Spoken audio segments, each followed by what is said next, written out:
क्या मतलब कि आप ये जूनियर है तो उसका मतलब क्या हुआ? सर मैंने क्या कहा आपको? यार डॉक्टर साहब ये कौन है? सफाई कराने से दांत हिल जाएंगे। ओ भाई, दांत निकलवाने से मैं अंधा हो ओ जाऊंगा, भाई मैं मर जाऊंगा। ओ ना करिए यार। की को सारे तो छोड़ दे यार, छोड़ दे भाई। आप किधर आ रहे हैं? पीछे कौन बंदा सी है? पता नहीं सर, ऐसे मरीज आगे तंग करते रहते हैं, पता नहीं अजीब जी बातें करते हैं। ओ भाई सफाई करने से दांत हिल जाएंगे।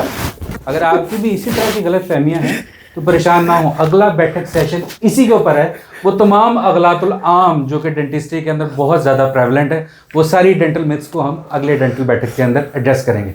Stay tuned.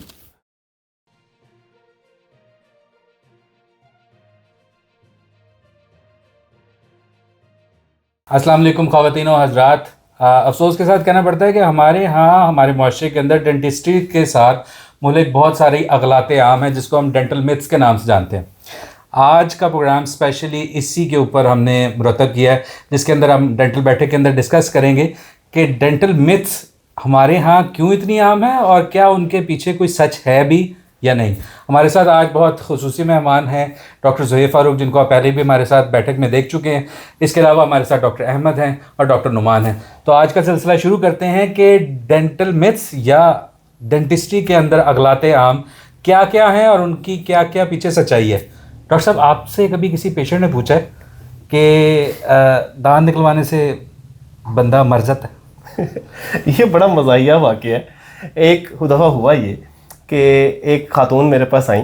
अच्छा, ये मैं वाक़या जो है ना किसी की दिल आज़ारी के लिए नहीं सुना रहा, लेकिन बात सिर्फ समझाने के लिए। दिल आज़ारी खुद ही हो जाएगी, टेंशन। एक खातून मेरे पास आई, मुझसे उन्होंने पूछा कि ऊपर वाला दांत निकालने से बंदा मर जाता है। मैंने फिर उनको ना एक बड़ा सिंपल सा और सादा सा जवाब दिया। मैंने कहा जी, फिर मैं डेंटल सर्जन ना होता, कातिल होता। और 10,000 से ज्यादा कत्ल हो चुके हैं। ठीक है, आप तो बोलिए स्पेशल जो किलर हो, 36 किलिंग के बाद आप अंडरवर्ल्ड में आए थे। तो इस तरह के कई सवालात जो है वो हमसे डेली बेसिस पे पूछे जाते हैं, जो कि लोगों की गलत फहमी भी है और मैं समझता हूँ ला इल्मी भी है। इसी बात का जो है वो जवाब देने के लिए आज जो है हमारा ये जो हमने आज की बैठक रखी है, वो इसीलिए मेरा ख्याल रखी गई। डॉक्टर साहब, एक जो सवाल जो उनसे ना वो बहुत ज्यादा मुझे भी सुनने को मिलता है, सफाई नहीं करानी, दांत हिल जाएंगे। मतलब ये कौन फैला रहा है ये बातें, मुझे ये बताएं। तो आप पिला रहे हैं? मैं नहीं पिला रहा। आप और तो लेने कहते नहीं। मैं नहीं पिला रहा, हमारे में तो ज्यादा सफाई चाहिए। इसका जवाब मुझे एक जगह किसी ने मैंने नोटिस भी किया और सुना भी था कि ये जो हमारे कोया के ज़रात है ना, ये स्केलर नहीं इस्तेमाल करते। ये करते हैं क्या, आपकी जो हैंड पीस है ना, इससे ही आपकी स्केलिंग कर देते हैं। दांत सेंसिटिव हो जाते हैं। भाई जब आपका एनामल कट गया है तो ऑब्वियसली आपकी याद, और ऊपर से गम भी आप बहुत ब्रूटली काटते हैं, उससे तो ठंडा गर्म भी लगेगा, मसूड़ों से एक्स्ट्रा खून आएगा, तो वो फिर लोग कहते हैं जी स्केलिंग करने से तो और नुकसान हो गया। तो ये वो वजह है। दूसरा ये है कि जी भिलाई जो जा रही है वो तो चले बातें कहें, लेकिन इसका जो असल जवाब है वो ये है कि ये जो दांत हिलने शुरू हो जाते हैं दांत सफाई के बाद, वो जनरली आपके पहले ही अगर दांत हिल रहे हों, सफाई को इग्नोर करते रहे हों, आप बहुत अरसे बाद आपने 10 साल में एक दफ़ा सफाई कराई, आपके दांत पहले से हिल रहे थे, सिर्फ उस जो गंदगी की वजह से आपके दांत जो थे वो अपनी जगह पे चिपके हुए थे, उसकी वजह से जब हमने उसको साफ किया तो वो हिलने लग गए। तो इसका मतलब ये नहीं है कि सफाई ना कराने की वजह से हुए हैं, वो सफाई ना रखने की वजह से हुए हैं, वो सफाई ना कराने की वजह से हुए हैं, बजाय इसके कि हम ये कहें कि सफाई कराने से ही वही वाली बात है जो मैंने आपको पिछली बैठक में बताया, जब से मेरी शादी हुई है तब से मैंने दांतों की सफाई नहीं की। ये वो वाला सीन है। तो अच्छा, एक जो उनसे ना मतलब बहुत ज्यादा सुनने को मिलता है ये कि वो दांत नहीं निकलवाना वरना रोशनाई चली जाएगी। ये तो आप लोगों ने भी सुना है भाई। रोशनाई जो होती है ना, इंक होती है, आंखों की रोशनाई चली जाएगी। ताड़ी उर्दू ठीक करनी पड़ी। मतलब ऐसा क्यों कि अल्लाह का शुक्र है मैंने कभी ऐसा केस 10 साल में नहीं देखा कि किसी का दांत निकला और वो अंधा हो गया हो। ला हौला वला कुव्वता। दांत निकलवाने से लोग अंधे नहीं होते। आजकल एक बहुत बड़ी मिथ्स जो लोगों में चल रही होती है ना, वो ये होती है कि यहाँ से कोई नर्व है जी, कोई नस है जो कि कनेक्ट करती है नीचे वाले दांत को या ऊपर वाले दांत को ऊपर आंख के साथ। ऐसा कोई मामला नहीं है। एक अच्छा प्लान्ड सर्जरी अगर हुई हो, दांत निकलवाने का प्रोसेस हुआ हो, तो ऐसा कोई भी इन्फेक्शन आँख को या उसके मुल्हिका किसी भी सतह को ख़राब नहीं कर सकता। और इसमें मेन चीज़ है कि प्लान प्रॉपर हुआ हो, अच्छा सर्जन भी हो और उसको अच्छे तरीके से काम भी करना आता हो, और दूसरे नंबर पे दांत निकलवाने के बाद कोई फर्दर वहाँ पे इन्फेक्शन ना हो। अच्छा, मुझे एलिवेटर सर आँख से बच गया एलिवेटर आँख से बच सकता है। नहीं लेकिन इससे कोई मुल्हिका आपके पास कोई स्टोरी है इससे रिलेटेड? यानी देखो, हमारे पास तो इस तरह की कोई ना कोई रोज, मैं पिछले कोई 8 सालों से सर्जरी डिपार्टमेंट में ही काम कर रहा हूँ, मुझे आज तक कोई बंदा अंधा होता हुआ नजर नहीं आया, क्योंकि दांत निकालने के बाद अंधा हो गया। नहीं, मैं यही कह रहा हूँ कि अगर कोई ऐसा फैक्ट चेक नहीं, है। देखिए फैक्ट मैं बताता हूँ। मैं एक स्टोरी मेरे ज़हन में थी कि जब मैं हाउसो में था, मुझे याद है कि एक बच्चा रिपोर्ट हुआ है 16 ईयर्स का। उसने वो सुपारियाँ खाता था, ठीक है ना, तो उसने ऐसे ना जब ओपीडी डिपार्टमेंट में आया तो मुंह पे ना ऐसे वो कवर किया हुआ था, और मैंने उससे पूछा, मैं कहा क्या हुआ है, तो उसके अटेंडेंट ने जवाब दिया कि जी इसके दांत में सुपारी फंस गई थी जिससे इन्फेक्शन बहुत ज़्यादा हो गया। अब वो हुआ ये कि जब मैंने मतलब कवर उसने हटाया तो वो लिटरली यहाँ से इतना ज़्यादा स्वॉलन था, मुंह के अंदर जो उनसे ना वो सारा बहुत बड़ा एक अल्सरेटिव लीजन बन चुकी हुई थी, गल चुका था सारा वो। मैंने पूछा, मैं क्या हुआ क्या? कहता जी खोड़ बनी थी, कैविटी, मैं सुपारी खाता था, वो सुपारी फंस गई उसमें, ठीक है। अब वो कहता जी मुझे लगा कि ये फिल हो गई है, वो जारी पता कैविटी के अंदर वो फंस गई सुपारी। हमारे पास जब बच्चा रिपोर्ट हुआ ऑन कॉल, हमारे एक सीनियर मैक्सिलोफेशियल सर्जन थे, हमारे टीचर, उनको दिखाया गया तो वो ओरल म्यूकोजा जो उनसे ना वो कैंसरस लीजन बन जो वो कैंसर बन चुका हुआ था। अब जारी बात है उस बच्चे की फैमिली में अनफॉर्चुनेटली वो बच्चे की डेथ हो गई थी बाद में, और क्योंकि वो बहुत ज़्यादा मेलिग्नेंट हो चुका हुआ था।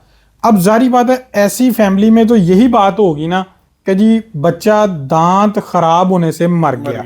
एग्जैक्टली। अरे सर, मेरे बल्कि साथ एक हुआ था इंसिडेंट मेरे क्लिनिक पे कि एक पेशेंट आई, कहती जी डॉक्टर साहब, मैंने कहा जी आपके ब्रिज लगेंगे और कुछ जगहों पे इम्प्लांट लगेंगे, तो एक मतलब प्रोस्थेसिस सारे लगेंगे। कहती डॉक्टर साहब है तो नकली दंत हो जाएंगे, मैं मर गई तो मेरा हिसाब नहीं होएगा। मैं कहा मैं परेशान, मैंने कहा क्या रहा साहब था मैं आई हैव नो आइडिया कि इसका इस्लामिकली क्या इसका था। मैं हमारे यहाँ एक बहुत ज़्यादा ये जिसको मैं कहूँगा गलतफहमी जो हमारे लोगों में पाई जाती है कि डेंटिस्ट्री के अंदर ऐसे वो तमाम ट्रीटमेंट्स, ऐसे वो तमाम प्रोस्थेसिस, मसनूई दांत जो कि मुंह के अंदर लगाए जाते हैं, तो उनको खुदा ना खास्ता मौत के वक्त या डिमाइस के वक्त या at the point of death उनको रिमूव करना ज़रूरी है पहले नंबर पे, और ये एक गलतफहमी है। और दूसरे नंबर पे कि जी उसके बगैर अगर उसको हमने वैसे ही उसके किसी को दफना दिया तो शायद उसका हिसाब नहीं होगा, ऐसा कतई नहीं है। शरई तौर पे सिर्फ वो प्रोस्थेसिस जो मुंह से बासानी उतारे जा सकते हैं, जैसे उतारने चढ़ने वाले दांत, सिर्फ वही दांत उतारना लाजिम है। इसके अलावा बाकी तमाम वो प्रोसेसेस जो कि फिक्स हैं मुंह के अंदर, उनको उतारना ज़रूरी नहीं होता। ये शरई तौर पे इसमें कोई ऐसा मुज़ायका नहीं है। बेसिकली इसके पीछे जो मेरी भी थोड़ा सा मैंने भी रिसर्च की तो ये था कि आप डेड बॉडी को कुछ इस तरह का मतलब कोई अमल ना करें जिससे मतलब तकलीफ डेड बॉडी है, लेकिन कोई ऐसा कोई जोर आजमा वाला काम ना करें। जैसे ब्रिज उतारते हुए थोड़ा सा जोर लगता है, बिल्कुल उसके बरक्स देखें जी स्टंट डले होते हैं लोगों को, बिल्कुल बिल्कुल वो बिल्कुल स्टंट लगे, क्या हम स्टंट निकाल लेते हैं? नहीं, लोगों की टांग टूटती, प्लेटें जुड़ी होती हैं, क्या वो निकालते हैं? बिल्कुल। और ये सिर्फ गलतफहमी जो है ना वो दांतों तक महदूद है। क्योंकि सारी शरीयत जो है वो दांतों के ऊपर आके खत्म हो रही होती है कि एज लग गया तो हिसाब कोई नहीं चढ़ना। अच्छा, एक डॉक्टर साहब इस तरह भी है कि बहुत सारे जिस तरह मेरे पास मैं ऑर्थो के पेशेंट्स करता हूँ ब्रेसिस वाले, तो वो पेशेंट्स आके कुछ तो मतलब कह रहे होते हैं, बच्चा चाह रहा होता है कि जी मैंने ब्रेसिस लगवाने हैं, लेकिन माँ बाप कह रहे होते हैं वो नहीं इससे तो सिर्फ दांत ही सीधे होते हैं, रहन दो, ठीक लग रहे हैं, हमें बुरे नहीं लग रहे, ये वो। भाई एक मिथ ये भी है कि ऑर्थो से ठीक है दांत सीधे होते हैं, लेकिन ये सिर्फ दांत सीधे करने के लिए नहीं है, एस्थेटिकली तो है। आपके अगर दांत प्रॉपर होंगे, अलाइंड होंगे, आपकी मेस्टिकेशन, आपके चबाने की जो काबिलियत है वो इंप्रूव होगी, बिल्कुल प्रॉपर आप खाना चबा पाएंगे, खाना फंसेगा नहीं, दांत बिल्कुल जो उनसे ना सही रहेंगे, कैविटी लगने के चांसेस कम हो जाएंगे। फिर ब्रेसिस के साथ एक ये भी है कि जिस तरह अलाइनर्स के साथ खास तौर पे कि जी अलाइनर्स के साथ हर तरह का केस हो जाता है। भाई ऐसा नहीं है, हर तरह का केस नहीं होता। थोड़े से लिमिटेशंस हैं उसकी, माइनर केसेस उससे डेफिनेटली बड़े प्यारे अच्छे हो जाते हैं, लेकिन ब्रेसेस ज़्यादा बेहतर हैं, ठीक है ना, ये भी एक मिसकंसेप्शन है। अच्छा डॉक्टर साहब, एक ना बड़ी मज़ाहिया बात मैंने भी सुनी है, आपने भी डेफिनेटली सुनी होगी कि जी वो जो पेशेंट गया है और उसने ना नीचे वाला दांत ख़राब था और वो ऊपर वाला दांत डॉक्टर ने निकाल दिया, तो उसने कहा कि जी नहीं वो नीचे खड़े होके ऊपर वाला दांत खराब कर रहा था कीड़ा जोन से। ये मुझे आज तक समझ नहीं आई कि ये कीड़े जोन से ना सुंडियां हैं क्या, ये क्या कौन से कीड़े हैं ये डॉक्टर लमरा थिएटर में था। अच्छा वैसे हमारे यहाँ ना एक दफ़ा, अब मैं अपने सीनियर का नाम तो नहीं लूँगा, एक दफ़ा हमें हमारे कॉलेज में भी ये मामला हुआ था कि वो मैंने देखा कि मैं अपनी रोटेशन पे जा रहा था, I was in final year, तो मैंने देखा एक सीनियर जो है ना वो बड़ी तेज़ी से कॉरिडोर में ठट ठट ठट ठट करता हुआ भागता हुआ चला गया। तो मैं हम भी पीछे गए क्या हुआ, तो पता लगा उसने गलत दांत निकाल दिया। सच्ची मुझे दांत गलत निकल गया। और उसको उस वक्त आई किड यू नॉट, उस वक्त जो वहाँ पर मौजूद डॉक्टर थे उन्होंने, अब बंदा भी कोई देसी सा, उसको यही बता के बनाया था कि नीचे वाले के दांत पे खड़े होके ऊपर वाला। ये स्टोरी वहां से आई है, इस स्टोरी वहां से हो सकता है। नहीं खैर लोगों को लगता है सर यही है ना कि कीड़ा पता नहीं, असल में सर ये थोड़ा एक्सप्लेन कर हाँ। दें कि ये कीड़ा नहीं होता, कीड़ा असल नहीं में होता। होता क्या है, असल में किसी ने सुना था। हाँ। अब ये थोड़ा एक्सप्लेन कर इसके अंदर ना देखें ऐसे है कि जो बेसिकली जो कीड़ा है वो बेसिकली ऐसी कोई फिजिकल एंटिटी नहीं है, कोई ऐसे नहीं है कि कोई सूंडी है जो कि आपके दांतों में चलती फिर रही है, या कोई कीड़ा मकोड़ा है जो आपके दांतों में चलता फिर रहा है। ये बैक्टीरिया की कलेक्शन है जो कि आपके दांत को खा रही होती है। ये layers upon layers of bacteria है जो कि आपके दांत को डिके करता है, आपके सलाइवा में ही मौजूद है। Harmful and good bacterias are both present, जो है वो आपके मुंह के अंदर आपकी ओरल कैविटी में ही होती है। जैसे ही उसको अपॉर्चुनिटी मिलती है मीठा खाने की वजह से या उसको चिपकने वाली चीज़ें खाने की वजह से, तो उसकी वजह से आपका जो दांत पे जब वही बैक्टीरिया चिपकता है तो वो आपके दांत को डिके करना शुरू कर देता है। जब वो डिके करता है तो उसको हरफे आम में ये कह देते हैं कीड़ा लग गया। सर उसमें हुआ थोड़ा सा कुछ, मैंने एक जगह सुना था कि हम कहते कि अंग्रेज जो है हमारे, वो कहते हैं अंग्रेजी में इसको कहते हैं केरीज। वो किसी अंग्रेज ने साढ़े देसी तक कहा था केरीज। वो आपको पता देसियों को वैसे आदत होती है नाम बिगाड़ने की, वो केरीज कन्वर्ट होता कीड़ा हो गया।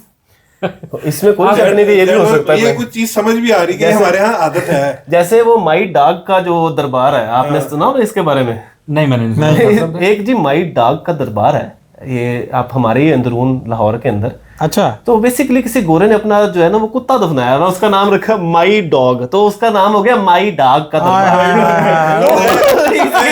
इसके अंदर तो ये तो मेरे लिए भी नया था।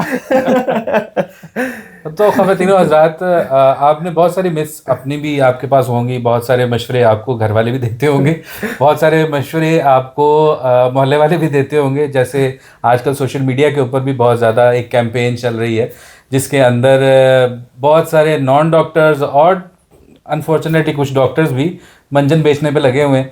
ये सारी जो अगलाते आम हैं जो कि हमारे यहाँ बहुत ज़्यादा प्रेवलेंट होती जा रही हैं, इन सब को ख़त्म करना भी चाहिए और ये आपके लिए बहुत ज़्यादा नुकसानदेह भी हैं। इन चीज़ों को अपना बहुत ज़्यादा ख्याल रखिए कि इन अगलाते आम में आप ना पड़ जाएं। और अगर आपको किसी किस्म का कोई मसला है, कोई कन्फ्यूजन है, तो ज़रूर उस बंदे से पूछें जिसने उस चीज़ को पढ़ा है, जिसने उसके ऊपर टाइम लगाया है, जो उसके बारे में मज़ीद बेहतर तौर पे आपको गाइड कर सकता है, बजाय कि आप एक जिसको कहते हैं ना क्या सराई करें और अपना भी नुकसान करें और आगे किसी को मशवरा देते वक्त उसका भी नुकसान कर दें। तो यानी कि हम, इसका मतलब है आप हमसे कमेंट करके पूछें, और हम अपनी पूरी कोशिश करेंगे कि हम आपके अपने आने वाली वीडियोस के अंदर इन बातों के भी साथ साथ आपके सवालात के जवाब भी साथ साथ दें। इनफैक्ट हम इस चीज़ के बारे में सोच भी रहे हैं कि आपके जो से सवालात हैं आप हमें कमेंट्स में बयान करें और हम आपको इंशाल्लाह उसका सवाल जवाब का एक सेशन रखेंगे जिसमें हम मुख्तलिफ सवालात के जवाब देंगे। बहुत बहुत शुक्रिया आपका हमें ज्वाइन करने का। आज के लिए सिर्फ इतना ही। हमें अपनी दुआओं में याद रखिए, हमारे वीडियोज़ को लाइक कीजिए, शेयर कीजिए, कॉमेंट्स ज़रूर कीजिए और बताइए कि आपको अब तक के बैठक सेशंस कैसे लग रहे हैं। अपना बहुत ज़्यादा ख्याल रखिएगा। अल्लाह हाफ़िज़।